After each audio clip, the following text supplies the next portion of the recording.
holidays either. They just say stuff, well, let me think about it. Well, let me get back with you. Christians, let me pray about it.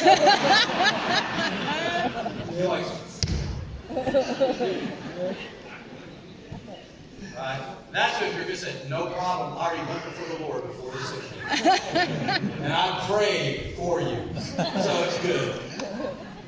But, right, Chrissy's got good excuse ability. So, anyway, with all that said, and so they never tell you really no. And then in today's technology, they just don't return your text. You know, they just kind of go silent on you. Don't return your email, right? But nobody really gets no anymore. But yet, we fear all that because we're worried about how that's going to make what? Us feel. I figured it out. And it was quite by accident. Because I had to look back and say, what kept me? I mean, I went after it. I didn't even think about it. I went to all the people I knew immediately. And I didn't get hung up with these petty little fears. Although I should have. I thought through all that stuff and I attacked, right? And I said, what kept me? No, I didn't understand it. Then I realized what happened to me. I figured out a way to overcome those petty fears. I did. Y'all want to find out how?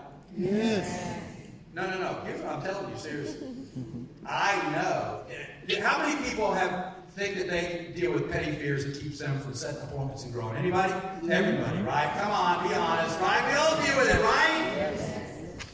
So if I had an answer for you, if I really could tell you right now, I know the answer. I know how to conquer those fears. I can eliminate those fears from you right now. How many people want to know? Yeah. Are you sure? Yes. Are you really sure? Yes. Genistar, do you want to know how to overcome your fears? Yes. Okay. This is real easy. You ready? Okay. You have to replace your fears with a what? Oops, I did it back. Replace your petty fears with a what? Larger fear. Larger fear. You got to, hey, listen to what our problem is. Hey, in Psalms and Proverbs both, look at verses. They say that the beginning of wisdom is the fear of the Lord. Okay? Now, let me stay where I'm going with this. Now, theologically, basically what that means is, it doesn't mean that you got to be, afraid of God. What it means is you need to hold Him in His proper place. Is that if you hold Him in His proper place, or if you are in awe of God, if you hold Him in majesty and sovereign where He is, and you hold Him in awe, and you understand the difference between Him and you, and the difference between the two, the writer says that that's the beginning of wisdom. Okay? That's the beginning of wisdom. In other words, what I'm saying to you is this. Our issue is not that we fear things. Our issue is we fear the wrong things. Okay, the reason it got to me, and it helped you too, is I was scared to death that Marcy was going to kick me out of the house. I didn't have time to wonder what you thought about me. I was trying to stay in the home. Okay? I had a father who got fired from United Airlines as a regional vice president with United Airlines, six-figure job, executive. We had all the perks, all that kind of stuff. And he got fired when he was 51. I was scared to death that I was going to get sucked into corporate America and get all that stuff, and then at the end of my days when I get fired, have nothing left. That's what I feared. I feared having a job, doing 9 to 5, playing with politics, all that kind of stuff. Growing up in that, reached age 65, didn't spend time with my kids, spent my whole time giving it to a company, and then I retired age 65, and I was just like 95% of the other people, broke, without a job, with no money, and praying for pension. You see, our issue is not if you have the fears, it's what is it that you fear the most? And once you decide what is it that you really fear the most, going through this life and not really being who you really can be, not really accomplishing your dreams, not really going for it, always wondering, what if? Just what if? You see, that's what you should fear, not what people think about you. So if you really want to conquer these petty little fears that keep you from blasting out and being the recruiter and the leader you need, you what is it that you fear the most? And if you fear the things worthy of the emotion, then that will be a catalyst to you to go and conquer great things. Does that make sense? Yes. Okay, are we there? Now, we got all that out. Now let's go recruit, right? Okay, let's figure out why we do this. What makes us so unique? How do we develop this mentality of recruiting that we've been talking about, okay? First of all, you got to understand the system, the difference between your system and a traditional way of sales management out there. And the traditional model is very simple. You know, whether you're a real estate agent, whether you're a stockbroker, you know, whether you're an insurance agent, what you do is you always have a manager, and those managers, they hire and recruit salespeople. And so those salespeople, their job is to go out there and make sales, right? And every time they make a sale, that manager in the office gets an override. And those agents, they have one job, singularly focused, and that's to say it's an insurance agency. And their job is to go out there and sell insurance. And after they make that insurance sale, they wake up the next day, they got to sell some more. And they got to sell some more. And they got to sell some more. And that's their big hope. The more money, if they want to make more money, they got to sell more insurance. And that's it. And that manager there in the office, he makes his money by overriding these agents. Now, his opportunity is to get these, crack the whip and get these agents selling more and more and more, so you get more and more overrides. He's also responsible for the office expenses and all that kind of stuff. And, you know, every now and then the problem is, let's say agent over here, Joe's the agent, let's say the general manager is Steve, and Joe is Steve's top agent year after year after year. And finally, though, Joe goes, you know what? I'm tired of this. I mean, man, I know he puts my name in a magazine, I'm not pictured in a magazine and promotes me as the agent in the town and all that kind of stuff. But man, I'm worn out. I'm tired of selling, man. If I stop selling, I don't make any money. I want to make my money the way Steve makes the money. I want to do what Steve does. And so he goes to Steve and says, hey, Steve, I'm your top guy. And I want to do what you do, okay? And he goes, oh, and then Steve goes to do his speech. He does this with all the top producers. He goes, ha, man, you do not want my job.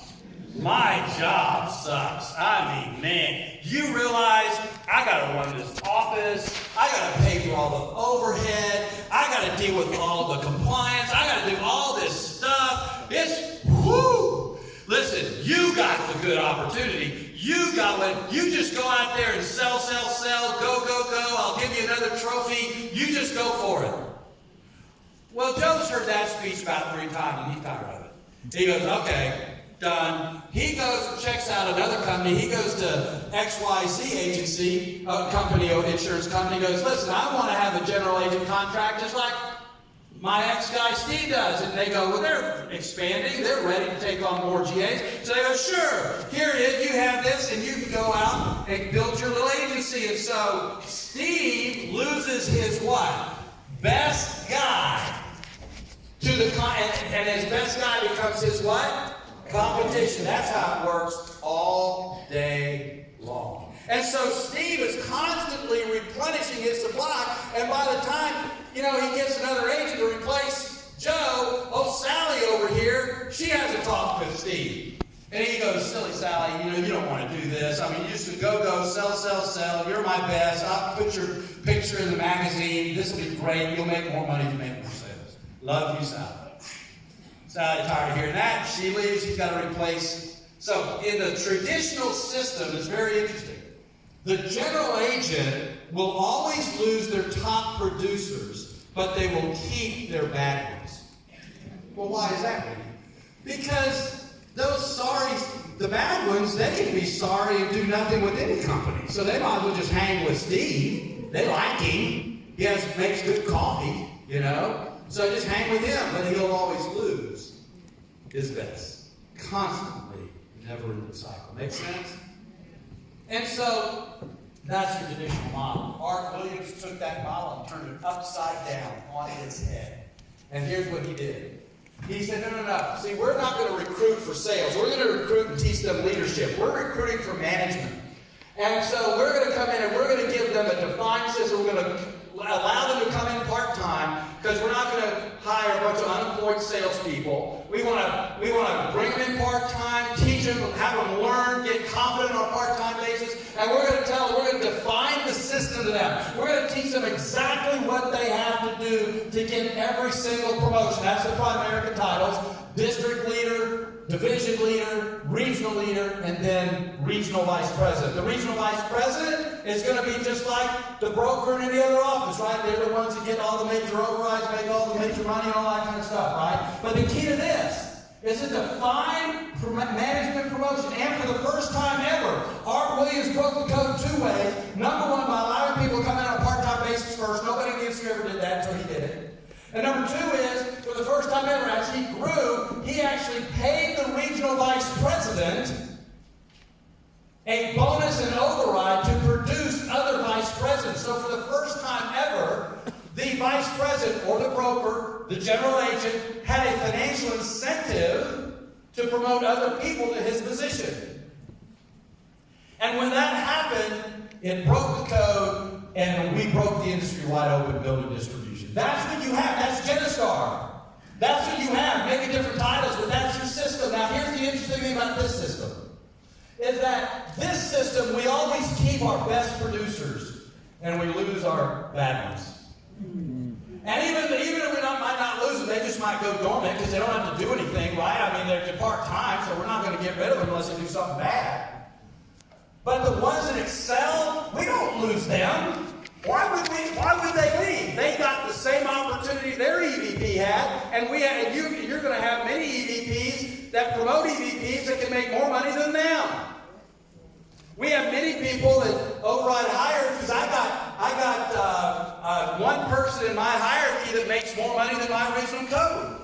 And I mean, fine with me as long as I get to override. If you think I'm worried about him leaving, no, I don't worry about him leaving. Okay, he's happy, and so because he got the same opportunity I had, and so with this system, we keep our great ones, and we only lose the non-producers. Okay, why? Because now, and here's the key. You know why you should love this company? Because this company is like one big leadership factory. And that you get leverage not only for your own leadership, but you get leverage from the other leaders in the company too that are doing well. And now why would you ever leave?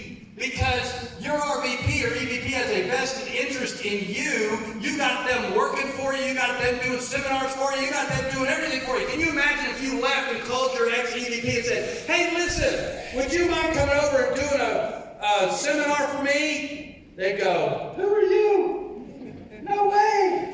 I wouldn't do that. You're my competition. But now, they're not. You get the resources of all the leaders to give you the leverage you need. And that, once you understand that system right there, you understand then how you can develop a recruiting mentality. Okay? Now, one other thing is I want you to really study all of your products. So once you get this mentality of why recruiting works, then you can look at all of your products. A lot of that doesn't make sense to you today because those are all the many different products that Primerica has. But so many times, if Genistar is going to open up other products, the thing that I always study through marketing eyes, not through sales eyes, through recruiting eyes, not through sales eyes. Immediately, I don't know why, we've never been in sales, but we got a new product, all we want to do is learn it so we can go sell it.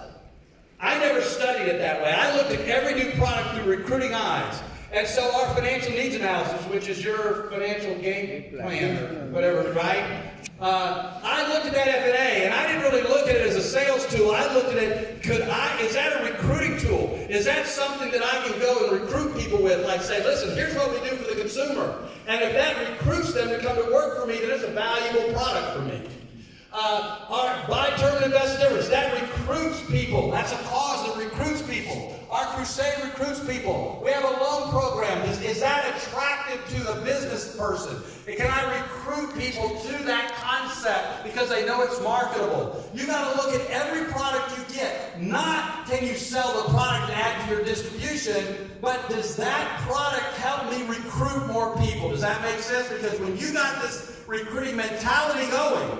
You can look at all the products and say, I like it because that gives me the edge to recruit more people. Okay? So, part one. And we're going to come back part two. And we're going to discuss why recruiting works and how to recruit effectively and what the rewards of doing that just are. Okay? Love spending time with you. We'll get back with you later. Okay?